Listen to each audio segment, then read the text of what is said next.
राजस्थान की तपती धरती पर बसा था एक छोटा सा गांव, सूरजपुरा। गर्मी इतनी भयानक थी कि दोपहर में हवा भी आग जैसी लगती थी। उसी गांव में रहता था एक गरीब युवक, करण।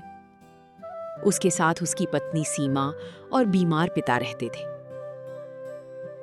टूटे हुए मिट्टी के घर में करण के पिता गर्मी से तड़प रहे थे। करण बेटा, थोड़ा पानी दे। सुनिए जी, बाबूजी की हालत दिन ब दिन खराब होती जा रही है। काश हमारे घर में भी एक छोटा सा कूलर होता। सीमा, मजदूरी के पैसे तो दवाई में ही खत्म हो जाते हैं। मैं क्या करूं? उस रात करण काम की तलाश में गांव से बाहर जा रहा था।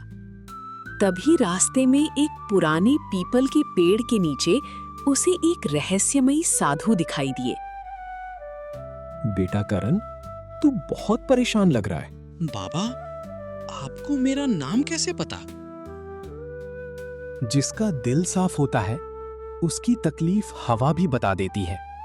कल सूरज निकलने से पहले पश्चिम वाली पहाड़ी के पीछे जाना। लेकिन बाबा, मेरे पास तो सिर्फ 4 रुपए हैं।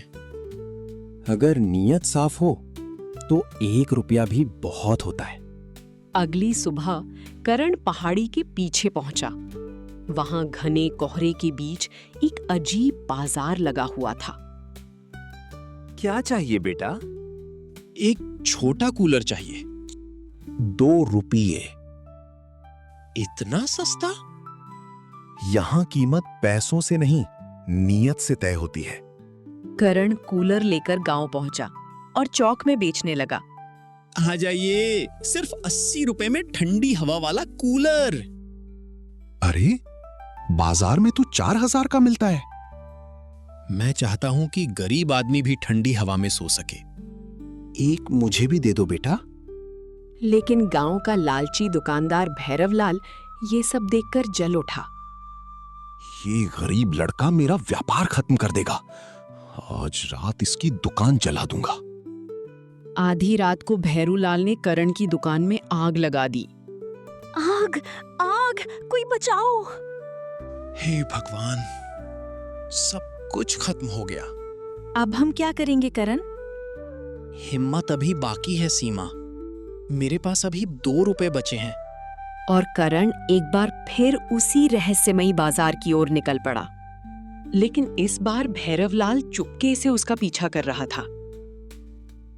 अच्छा, तो यहाँ से इतना सस्ता सामान आता है। अब मैं यहाँ से सामान खरीदकर महंगे दामों में बेचूंगा। याद रखना, लालच किया तो सामान काम नहीं करेगा। मुझे व्यापार करना सिखाओगे तुम? अगले दिन भैरवलाल ने गांव में सस्ते कूलर बेचने शुरू कर दिए। 5000 वाला कूलर सिर्फ 500 रुपए में। लेकिन घर पहुंचते ही कूलर खराब होने लगे। अरे, इससे तो गर्म हवा आ रही है। मेरा वाला तो धुआं छोड़ रहा है। धोखेबाज, तूने हमें ठगा है। गुस्साई भीड़ डंडे लेकर भैरवलाल के पीछे भागने लगी। बचाओ, मुझे बचाओ। करण, मैंने ही तेरी दुकान जलाई थी। मुझे माफ कर दे। इसे छोड़ दो करण। गलती इंसान से होती है, लेकिन सुधारने का मौका भी मिलना चाहिए। तभी वही रहस्यमयी साधु वहां प्रकट हुए। जो आग दूसरों के घर में लगाई जाती है, उसकी गर्मी एक दिन अपने घर तक जरूर पहुंचती है। अगर सच में पछतावा है तो गरीबों की सेवा करो। उस दिन के बाद करण और भैरवलाल ने मिलकर देसी कूलर बनाना शुरू किया। अब गांव का कोई गरीब गर्मी में नहीं तड़पेगा। अब पैसा नहीं, दुआ कमाऊंगा। वाह, ये तो पहाड़ जैसी ठंडी हवा दे रहा है। इतना सस्ता और इतना बढ़िया कूलर। अब हमारा गांव ठंडापुर बन गया। उस दिन के बाद सूरजपुरा गांव बदल गया। लोगों को समझ आ गया कि चमत्कार से ज्यादा ताकत मेहनत और ईमानदारी में होती है।